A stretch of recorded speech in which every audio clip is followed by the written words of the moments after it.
네, 평소하고 오늘 코너가 좀씩 다르죠. 이 시간에 박소영 캐스터 보니까 좋으십니까? 저희가 회사 CEO도 한번 모셨습니다. AI 관련해서 워낙 요즘 관심들이 많으시고 챗 GPT 관련해서 관련주들이다 그래서 막 오르는 종목도 있고 진짜 이게 관련주인가 싶기도 하고 하지 않습니까? 그래서 아예 전문가를 모시고 저희가 얘기를 좀 들어보자. 그래서 솔트룩스의 이경일 대표 모셨습니다. 어서 오십시오. 네, 안녕하십니까.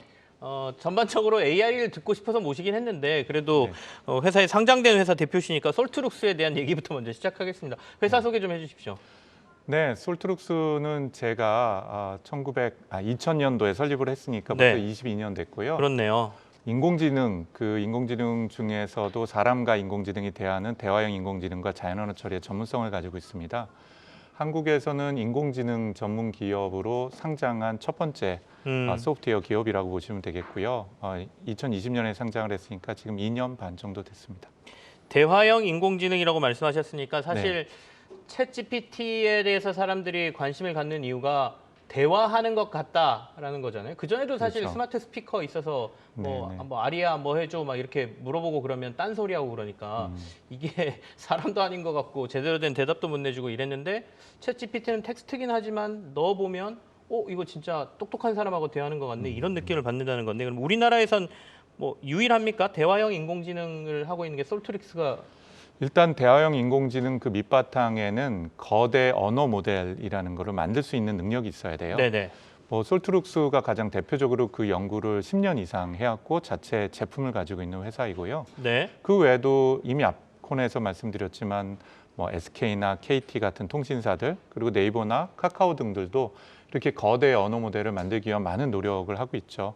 근데 그걸로 이제 상품화가 되고 실제 현장에서 대폭적으로 사용하는 경험을 가지고 있는 곳은 솔트룩스가 아마 독보적이지 않을까 생각을 합니다. 거의 유일한 회사다. 네. 대표님께서는 그렇게 주장을 하시는 주장을 겁니까? 해야죠. 실제입니까? 사실입니다. 네, 알겠습니다. 방송에 나오셔서 말씀하셨으니까 믿겠습니다. 자, 그러면 이제 챗 GPT에 대한 설명을 좀 듣고 싶은데요. 네. 실제로 챗 GPT가 제가 뭐 똑똑한 뭐 챗봇 뭐 이렇게 표현하기도 합니다만 아까 뭐 거대 언어 모델이 있어야 된다 뭐 또 이렇게 설명하셨고 우리 투자자들이 어떻게 이해를 하면 챗 GPT를 제대로 이해한 거라고 볼 수 있어요? 챗 GPT에서 챗은 대화니까 설명 네. 안 드려도 될 것 같고요. GPT라는 거의 원래 약자가 이제 생성적 그 사전 학습 인공지능 모델이라고 들으시면 될 것 같아요. 맨 네. 마지막에는 이제 트랜스포머라는 건데 그게 이제 언어를 학습을 하면서 과거의 방식보다도 훨씬 진보된 알고리즘을 사용을 해서 많은 것들을 학습해도 잘 까먹지 않고 그리고 잘 문장을 생성하거나 문장을 학습할 수 있다라는 기술이라고 보시면 됩니다. 네. 예, 그런데 여기에 들어가 있는 이제 큰 그 변화 혹은 혁신의 요소가 몇 가지가 있었어요. 첫 번째는 대규모 데이터하고 또 더 많은 컴퓨터를 돌렸더니 이 친구가 점점점 똑똑해지더라. 과거에는 인공지능이 그렇지 못했거든요. 네. 그래서 그걸 이제 뛰어넘은 게 있고요. 두 번째는 일일이 컴퓨터한테 가르쳐주지 않고 모아놓은 엄청난 데이터를 사전 학습을 시켰더니 나중에 이것도 해봐 저것도 해봤다 시켜봤더니 잘하더라 여러 가지 업무를. 그래서 챗GPT 같은 경우는 그냥 대화만이 아니라 그 뒤에 우리는 파인 튜닝을 한다고 하는데 의료에 관련된 거, 법률에 관련된 거, 시를 쓰게 한다든지 네. 다양한 것들에 대한 거를 추가적으로 가르쳐 가지고서는 다양한 업무에 사용할 수 있도록 하는 그런 기술이 크게 혁신을 일으킨 거죠. 사전에 그런 걸 가르치지 않았는데도 네. 시켜보니까 하더라 이겁니까? 그러니까 그래서 그게 이제 기술적으로 검증된 게 한 2년밖에 안 된 거예요. 네네. 그래서 어마어마한 전 세계에서 모아서 책을 한 100만 권 정도를 인공지능 보고 읽어보라고 하는 거예요. 근데 도대체 내가 이걸 왜 읽어봐야 되지 모르고 있다가 나중에 사실은 네가 풀려고 하는 문제가 이거야라고 해서 문제하고 답에 대한 샘플을 몇 개만 던져줘도 그럼 난 이런 문제를 풀어야 되는구나 하고 빠르게 100만 배우는 권에 거죠. 있었던 지식을 종합해서 종합적으로 활용을 약간 해서요. 응용해서 이 문제까지 풀어내더라 그렇죠. 이런 얘기군요. 근데 그렇기 때문에 뭐 경우에 따라서는 10개, 20개 질문 중에 하나는 거짓말이거나 정확하게 맞지 않는 것을 생성해내기도 하는 거죠.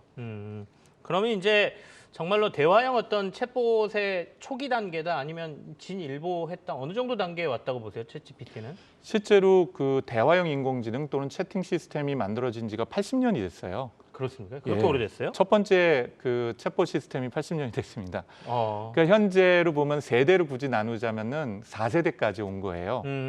그래서 현재 챗GPT에 기반한 서비스는 단순한 대화를 넘어서서 예를 들자면 경제면 경제, 투자면 투자에 관련된 깊이 있는 말을 생성해낼 수 있는 능력이 훨씬 강해진 거고요.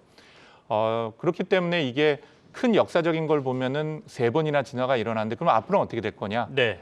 제가 보기에는 최소한 2~3번의 진화가 더 일어나면서 사람과 협력해서 지적 노동을 지금보다도 10배 이상 생산성을 향상시킬 수 있는 혁신 요소가 있다고 생각을 합니다.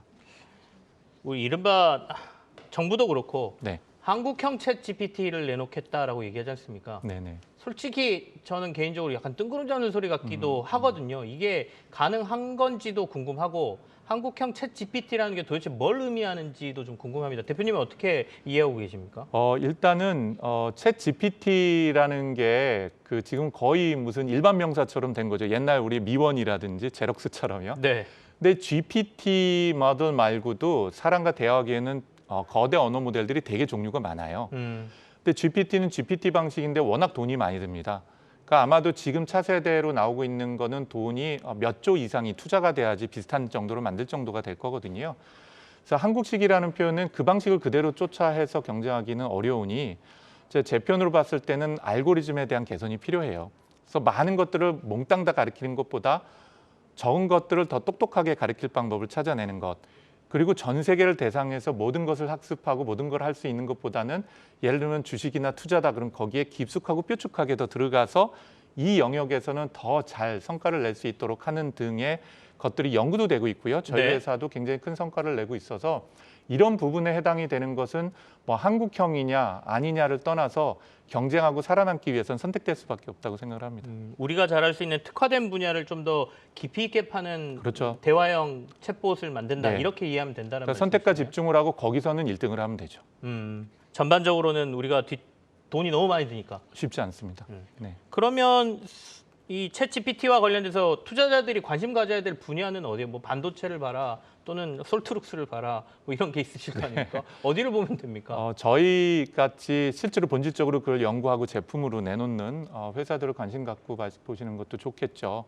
근데 이제 제가 보기에는 출발점인 것 같아요. 오랜 네. 역사를 가지고 있더라고 하더라도요. 이 전체가 어떻게 보자면 하나의 인프라스트럭처 위에서 공존을 하고 있는 생태계예요.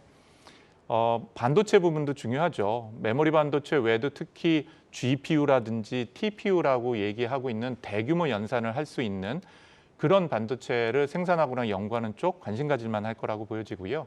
또 다른 쪽은 사실은 클라우드 부분입니다. 이번에 마이크로소프트가 왜 10조 이상의 돈을 투자하느냐. 그 챗GPT든 뭐 T5든 또는 이번에 구글이 만들어내는 바드 같은 거든지 간에 네. 컴퓨터가 우리가 상상하는 거 이상으로 많이 필요해요. 예를 들면 컴퓨터 10만 대를 한꺼번에 돌려야 됩니다. 그러니까 그런 것들 한꺼번에 돌릴 수 있는 기술이 바로 클라우드 기술이고 컴퓨팅 가상화 기술입니다. 또 이런 것들에 관련되어 있는 것들을 제품으로 내놓고 사업하는 기업들도 한번 관찰해 볼 만한 기업이고요. 또 다른 곳으로서는 이제 직접적으로 그런 것들에 기반해서 매일의 데일리 삶에서 혁신할 수 있는 서비스를 내놓는 기업들이 저는 오히려 혁신이라고 보여집니다. 예를 들면 네이버나 아마존처럼 이제는 비즈니스 모델 자체를 혁신할 수 있는 기업들이 나오고 기존에 없던 비즈니스 모델로 새롭게 도약을 할 수 있는 기업들이 이제 눈에 보이기 시작할 거거든요. 그런 기업들을 관심을 가지신다면 어떨까 싶습니다. 알겠습니다. 반도체는 메모리도 시장도 커지는 거죠? 예, 당연히요. 전체 인프라에 대한 것들이 커지니까 메모리 시장이 커질 텐데 이제 상대적으로 메모리가 성장하는 것보다도 연산을 하기 위한 비메모리 시장이 더 빠르게 성장하죠. 그러니까 상대적으로 보자면은 아마도 비메모리 중에서도 대규모 병렬 분산을 할 수 있는 GPU, TPU, IPU와 같은 이 프로세스 시장이 훨씬 더 수요는 증가될 거라고 보여집니다. 알겠습니다. 선제적으로 GPU 시장, 그러니까 저희가 엔비디아 요즘 주가 뜨는 거 보면 이제 이 영향이다라고 보이는 거고 네. 그 시장 크면서 뒷단에 메모리 시장도 커질 수 있다 이런 말씀이십니다. 자 이제 챗GPT 얘기 많이 했으니까 회사 얘기 제가 좀 본격적으로 네, 묻겠습니다. 솔트룩스가 CES에서 챗GPT 관련 기술을 선보였다는 얘기를 제가 들었거든요. 네, 네. 어떤 관련 있는 기술을 하셨는지 회사 얘기 좀 해주시죠. 요번에 CES에 나가서요. 진짜로 뭐 소위 얘기하는 저희 회사 부스가 대박이 났습니다. 예, 저희가 요번에 저희 회사의 자회사인 플루닛에서 만든 플루닛 스튜디오라는 서비스를 가지고 갔거든요. 네. 플루니 스튜디오라는 거는 영상을 1분만 촬영을 하고 목소리를 2~30분만 녹음을 해도 그것하고 똑같은 가상인간을 만들어낼 수 있는 지금 거예요. 화면에 나가는 게 그 맞습니다. 서비스인가요? 네. 지금 보이시는 사람이나 영상이나 이런 것들이요. 지금 보이는 영상까지 모두 인공지능이 생성한 영상이에요. 다 가상인간이에요? 지금 나오고 있는. 가상인간이고요. 네. 영상 톨트룩스 자체도 인공지능이 가상인간 생성한 겁니다. 아나운서 저도 김하윤입니다. 1분만 하면 자신을 가상인간을 똑같은- 만들어 볼 수 그럼요. 있어서 아, 굉장한 그래요? 용기를 그럼요. 끌었다고 그래서 저 합니다. 휴가 좀 가겠습니다. 그럼 어떻게 CES 나만의 있는 가상인간을 4일 만들고 동안에요. 어떤 영상을 가상인간이 제작했는지 400명이 알아볼까요? 만들어졌어요.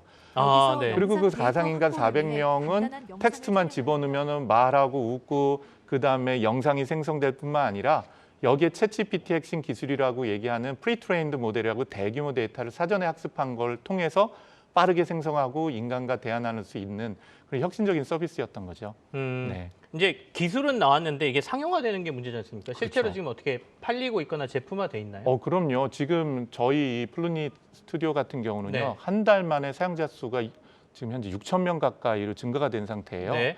그러니까 굉장히 빠르게 성장을 하고 있습니다. 얼마 전에 어떤 아침 방송에 하나 나갔는데 저희 서버가 죽을 정도로 거의 폭발할 정도로 챗GPT 수준은 아니지만 굉장히 빠르게 사용자들이 유입되고 있는 상황이라고도 말씀드릴 수 있습니다. 그러면 챗 GPT 말고도 이제 인공지능 분야를 계속 연구해 오셨으니까 네. 인공지능 관련된 개발했던 제품 또는 서비스 이거 외에 다른 건 어떤 거 있는지도 소개해 주시죠. 예를 들자면 국내 은행이라든지 공공 부분에서 사용하는 챗봇들의 절반은 저희 회사 제품이라고 보시면 됩니다. 혹시 국민비서라고 들어보셨나요? 네, 국비라고 국비라고 그래서 하죠. 부르죠. 예, 국비 밑에 있는 플랫폼의 AI도 솔트룩스 아, 엔진이고요. 그렇군요. 국내 증권사 중에 3개 증권사의 콜센터에서 채팅을 하거나 전화를 인공지능이 받는 게 있는데 그것도 저희가 내놓은 제품입니다. 그래서 이제는 글로만 쓰는 것이 아니라 사람과 음성으로 대화하는 것도 있고요. 또 네. 챗GPT 같이 큰 거를 일반 기업에서 하기는 굉장히 어렵잖아요. 그래서 저희 회사에서는 랭귀지 스튜디오라고 해서 네. 개발자 없이도 설치하면은 챗GPT 같은 대규모 언어 모델을 쉽게 만들어서 현업에서 사용할 수 있는 제품도 제공이 되고 있습니다. 네, 이런 제품을 통해서 기업 공공 부분 혁신뿐만 아니라 최근에는 이제 자회사를 통해서 B2C 서비스를 강화해 나가고 있어서 네. 제가 봐도 제 돈을 넣고 싶을 정도로 투자하고 싶은 마음이 많이 듭니다. 아 이거 대표님이시니까. 근데 네. 주가가 최근에 챗 GPT 때문에 꽤 많이 올랐지 네, 않습니까? 네. 물론 네. 대표님 마음은 아직도 저평가라고 생각하실 수도 있는데 어떻게 보십니까? 주가 상황을 최근에 급등에 대한 부담은 없으세요? 있죠. 그러니까 주식이 그 회사의 본질적인 가치를 얘기하는가, 또 무엇이 그 회사의 본질적인 가치인가는 굉장히 다양한 질문들이 있겠죠. 어쨌든 저희 회사는 뭐 주가를 하고 상관없이 예를 들자면은 저희 회사 직원들이 같이 저희 회사의 비전을 믿어서 자사주 매입을 하고 있기도 하고요. 네. 또 뭐 많은 분들이 알고 계시기도 한데 CB나 BW 발행한 거를 저희 자사주로 이제 콜옵션을 행사를 하기도 하고 뭐 저도 참여하는 등의 이제 저희 회사 자체의 역량을 향상시키는데 오히려 집중할 수 있는 좋은 기회라고 생각을 하고 있습니다. 네. 이제 앞으로 나올 물량에 대한 부담을 덜기 위해서 아까 말씀하신 CB하고 BW 네. 콜옵션 행사에서 회사에서 사들인다. 네, 네. 그래서 자사주로 보고 소각하는 건 아니지만 그래도 네. 자사주로 물량을 잠기게 만들겠다 이런 그렇죠. 말씀이시네요. 자사주 전체를 하고 저희가 지금 다양한 M&A를 하고 있기 때문에요. 그 M&A를 해서 기술을 확보하는데 그 자사주를 지분 교환 방식으로 활용하시겠다. 그렇죠. 활용할 수도 있고요. 또 경우에 따라서는 저희 회사가 굉장히 그 주주 친화적인 회사입니다. 그래서 네. 관련한 그렇게 웃으면서 어떤, 얘기하시면 믿어야 되잖아요, 네. 저희가. 네. 뭐 소각 같은 정책을 사용할 수도 있을 텐데요. 네. 그거는 이제 저희가 시간 여유가 좀 있기 때문에 진행되는 상황을 보면서 올바른 의사결정. 시간이 정말 얼마 안 남았는데 올해 예상 네. 실적만 좀 말씀해 주시죠. 그러니까 저희가 매년 15% 이상씩 성장하는데 네. 인공지능 기업 최초로 작년에 300억을 넘겼어요. 음. 네, 그래서 올해는 저희 목표가 400억을 넘기는 겁니다. 알겠습니다. 올해 네. 400 넘길 수 있을 것 같으십니까? 충분히 가능할 것 같아서 기대가 큽니다. 알겠습니다. 굉장히 자신감 있게 얘기해 주십니다. 방송에 나와서 얘기하신 거니까 꼭 달성하실 거라고 저도 믿어보겠습니다. 네. 챗 GPT 하고요. 그다음에 인공지능, 그다음에 솔트룩스 회사 전반에 대한 얘기를 우리 솔트룩스의 이경일 대표와 함께 나눠봤습니다. 다음번에 또 이슈 나오면 한 번 더 모셔서 재밌는 얘기 듣도록 하겠습니다. 고맙습니다. 감사합니다.